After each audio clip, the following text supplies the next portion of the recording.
Welcome to my channel Noora kitchen. చూడండి, నేనైతే తోటకూర తాలింపు చేస్తున్నాను. మా సైడ్ అయితే ఈ ఆకును కోటాకు అంటారు. చాలా టేస్టీగా ఉంటుంది.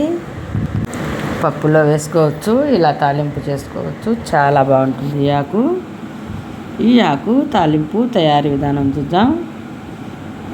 పెనం తీసుకొని ఆయిల్ వేసుకోవాలి. 3 టేబుల్ స్పూన్లు ఆయిల్ వేసుకొని ఆయిల్ హీట్ అయ్యాక ఎర్రగడ్డలు వేసుకోవాలి.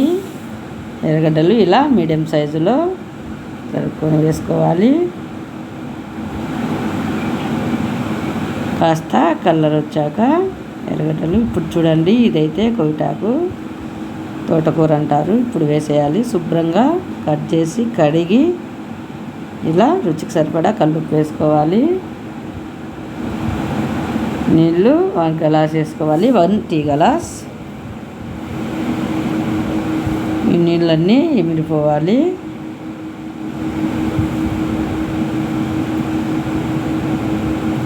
చూడండి, ఎందుకంటే చాలా మంది కాడలు వేరు, నేనైతే కాడలు మొత్తం వేస్తాను. చూడండి, అందుకే నీళ్ళు యాడ్ చేశాను. ఇదే నీళ్ళ ప్లేస్లో అయితే ఆయిల్ యాడ్ చేయొచ్చు, కానీ కొలెస్ట్రాల్ ఎక్కువ అవుతుంది కాబట్టి ఆయిల్ తక్కువగా వాడుకోవాలి. చూడండి, నీళ్ళు కాస్త ఇంకాయి, మొత్తం నీళ్ళన్నీ ఇమిడిపోతాయి ఎగుతూ ఉంటే. నేనైతే ఫాస్ట్ మంట మీద ఏం చేస్తున్నాను, నేనైతే చపాతీ లేక చేస్తున్నాను. చపాతీ రైస్ లేక కూడా చాలా టేస్టీగా ఉంటుంది తాలింపు.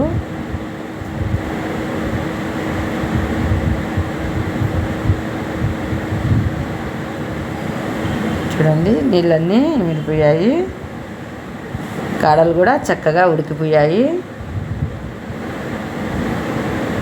ఫస్ట్లో ఆయిల్ వేసాం కదా, ఇప్పుడైతే ఆయిల్ ఎగుతాయి. నీళ్ళన్నీ మిగిలిపోయి ఆయిల్ అయితే అలానే ఉండిపోయింది. చూడండి,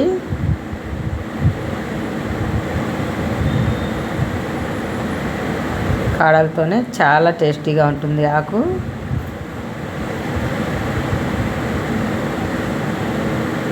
ఇలా నీళ్ళన్నీ మిరిపోవాలి.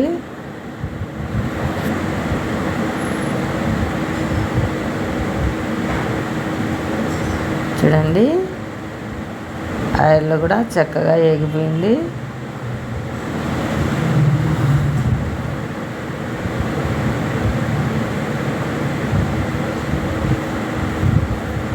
చూడండి, ఇలా ఏగాలి. ఇప్పుడైతే నేను చెనిగ్గింజల పొడి చల్లుకుంటున్నాను. కాస్త ఎక్కువ కలపాలి, కాకపోతే పిల్లలు తక్కువగా తింటారు కారం ఉంటే. అందుకే కారం లేకుండా కొంచెం పొడి చల్లుతున్నాను. నేను తినే ఆకులో పొడి ఎక్కువగా చల్లుకుంటాను. వాళ్ళకి కారం ఉండకుండా నాకైతే కాస్త కారం ఉండాలి.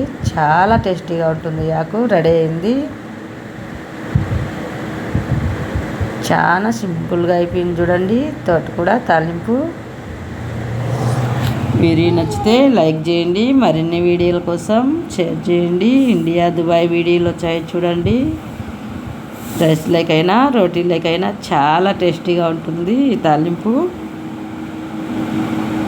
Thank you for watching video.